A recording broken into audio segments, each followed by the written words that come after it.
रायगढ़ राज्य में एक बहुत ही शौर्यवान राजा थे। उनकी एक बेटी थी मैथिली। वो बचपन से ही बहुत लाड़ प्यार में पली बढ़ी थी, इसलिए बहुत घमंडी हो गई थी। वो किसी भी गरीब की इज्जत नहीं करती थी।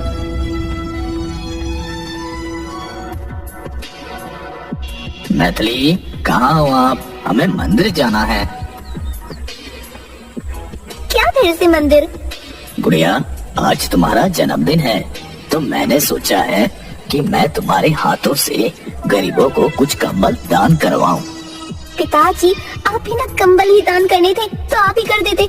मुझे मंदिर में ले जाने की क्या जरूरत है? बहुत कहने पर राजकुमारी मंदिर जाने को तैयार हुई।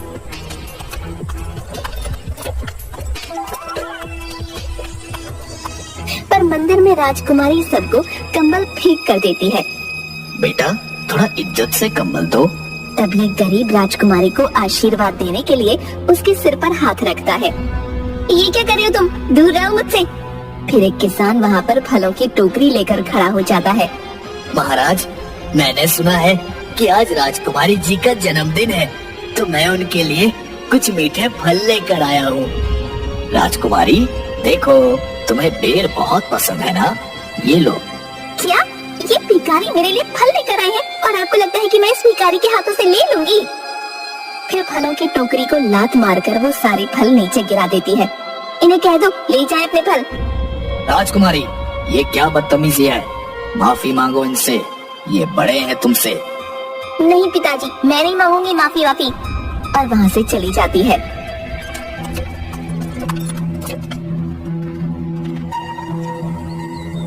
राज्य में लोग आपस में बात करते हुए, अरे देखा, आज राजा की बेटी कितने घमंड के साथ सबसे पेश आ रही थी।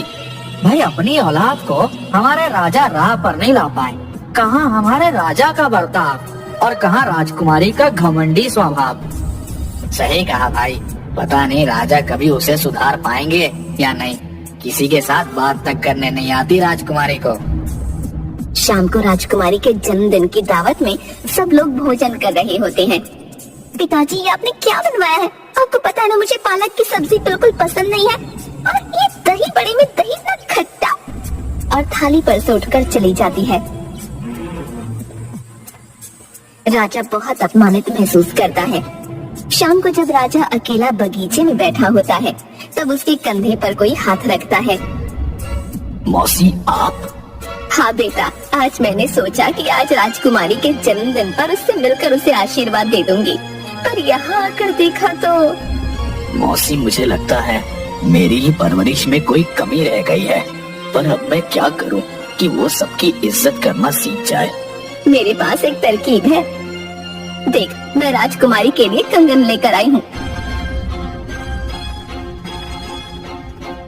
राजा की मौसी राजकुमारी को कंगन पहनाती है, पर वो कंगन राजकुमारी को चुभ जाती है। मौसी, आप ये क्या कर रही हो? मुझे बहुत दर्द हो रहा है, नहीं पहना मुझे कोई कंगन।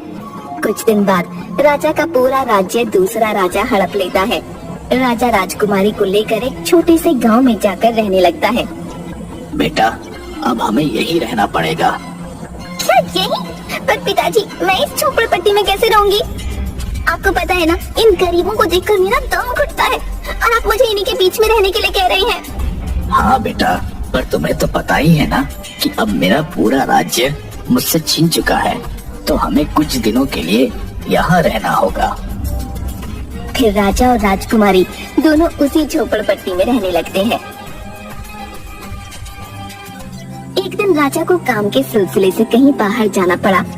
बेटा, कुछ दिनों के लिए मुझे दूसरे राज्य में जाना पड़ेगा, बहुत जरूरी काम है। पर पिताजी, मैं यहाँ अकेली इन भिखारियों के बीच में नहीं रह सकती। आप मुझे भी अपने साथ ले चलिए ना। नहीं बेटा, वहाँ तुम्हारी जान खतरे से खाली नहीं होगी। तो फिर आप भी मत जाइए। काम बहुत जरूरी है, नहीं तो तुम्हें छोड़कर मैं बिल्कुल नहीं जाता।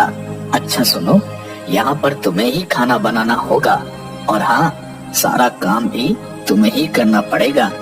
तुम थोड़ा अपना ध्यान रखना, और हाँ, अगर कुछ समझ ना आए तो आसपास किसी से मदद ले लेना। राजा वहाँ से चला जाता है। बहुत जोरों की भूख लग रही है, पर अब यहाँ तो मुझे ही खाना बनाना पड़ेगा। पर चूल्हा, ये कैसे जलाऊं?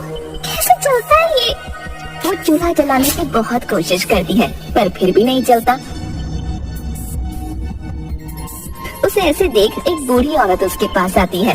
क्या हुआ बेटा? कुछ नहीं, तुम्हें क्या? जाओ और जाकर अपना काम करो। अरे अपना काम ही कर रही थी पर मैंने घर में इतना धुआं निकलते देखा तो देखने आ गई कि क्या हुआ।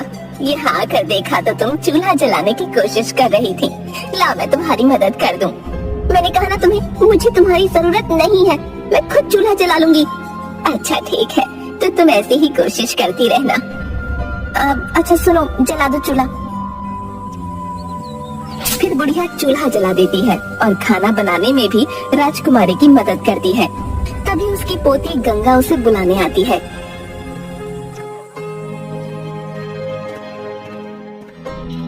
अरे तुम कितनी सुंदर हो दादी, ये राजकुमारी है ना? राजकुमारी के बालों को हाथ लगाकर, तुम्हारे बाल कितने सुंदर है, दूर रहो मुझसे। अच्छा बेटा मैं चलती हूँ, रात बहुत हो गई है। गंगा तो यही राजकुमारी जी के पास रुक जा और उनकी मदद करना, ठीक है? नहीं, मुझे किसी की जरूरत नहीं है, जाओ तुम यहाँ से। अरे पर यहाँ रात में कभी कभी जंगली जानवर घर में घुस आते हैं। बेटा तुम अकेली हो, तुम्हारे पिता ने मुझे तुम्हारा ध्यान रखने के लिए कहा था, तो इसे यहीं पर रुक जाने दो। ठीक है, पर तुम मुझसे दूर रहना, समझी? रात को गंगा राजकुमारी के साथ रुक जाती है पर राजकुमारी गंगा से परेशान हो जाती है।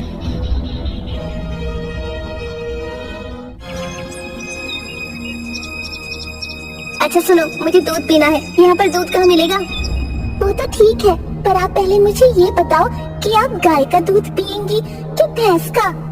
अरे किसी का भी दूध ले आओ। तो आप एक काम कीजिए, आप मेरे साथ चलिए, मैं आपको तबेले से ताज़ा ताज़ा दूध पिलाऊंगी। क्या? तबेला? ये क्या होता है? चलो आज मैं आपको दिखाती हूँ। फिर गंगा राजकुमारी को तबेले में लेकर जाती है।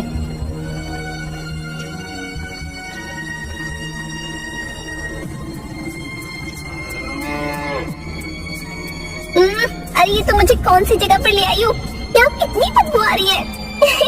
अरे राजकुमारी जी, ये तबेला है, यहाँ पर ऐसी ही बदबू आती है, पर हमें तो इस बदबू की आदत है। और ये देखिए, वो काका दूध निकाल रहे हैं। रोज आपके यहाँ दूध यहीं से जाता है, तो आपको तो ये भी नहीं पता होगा कि हम जो भोजन करते हैं वो हमारे पास कैसे आता है? मुझे पता है कहाँ से आता है। कहाँ से आता है? रसोई से आता है, और क्या? अरे रसोई से तो आता है, पर रसोई से पहले हम अनाज को खेत में बोते हैं, फिर वो 3-4 महीने उगता है, फिर कटता है, फिर उसका आटा पीसते हैं, फिर वो रसोई में आता है। अच्छा, मतलब जो खाना खाते हैं उसके लिए इतनी मेहनत करनी पड़ती है? जी हाँ। वो देखिए, वो काका और बाकी सारे मजदूर खेत में दिन रात ऐसे काम करते हैं, तब जाकर हम खाना खा पाते हैं। अब चलिए, मैं आपको आपके घर तक छोड़ देती हूँ। गंगा और राजकुमारी दोनों घर चली आती हैं। कुछ दिनों बाद राजकुमारी के पास भोजन खत्म हो जाता है। अरे अब तो घर में थोड़ा सा भी राशन नहीं बचा। एक काम करती हूँ, पास की राशन की दुकान से कुछ सामान ले आती हूँ।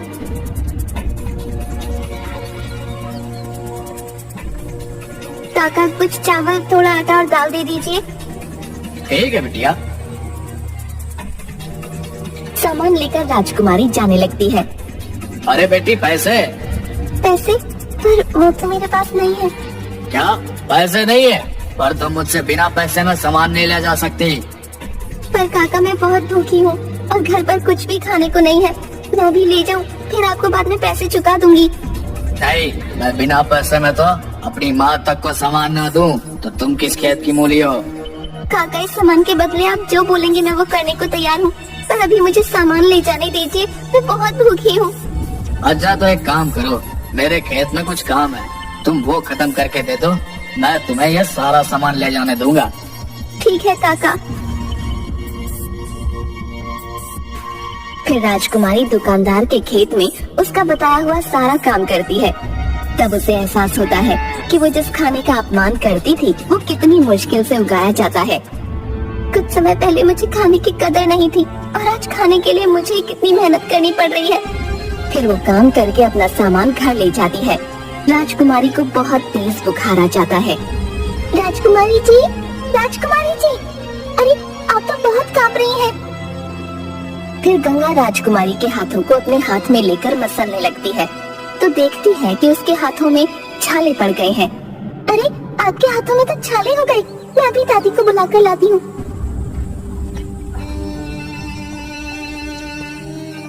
दादी, दादी!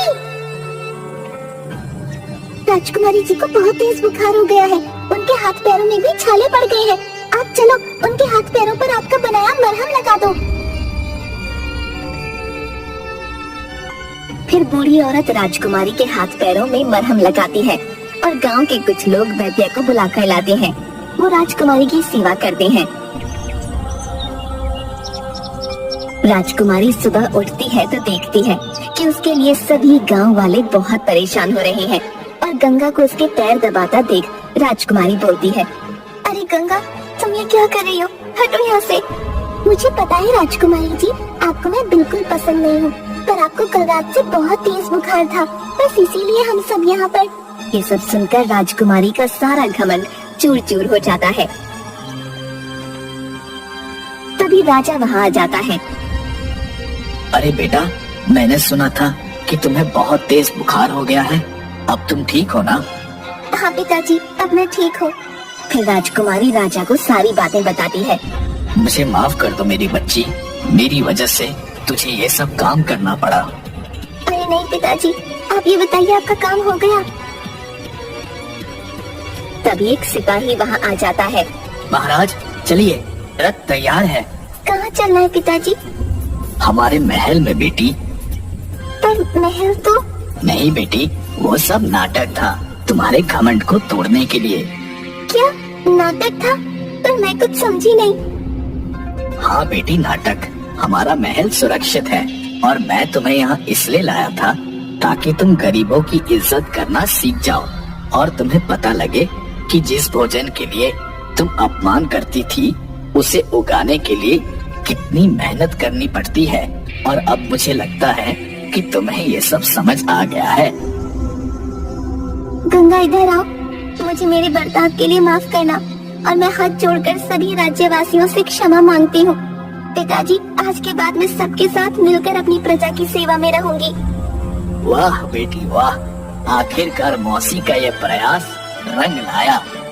महाराज की जय, महाराज की जय, राजकुमारी जी की जय, राजकुमारी जी की जय, महाराज की जय, महारानी की जय, राजकुमारी की जय, राजकुमारी की जय।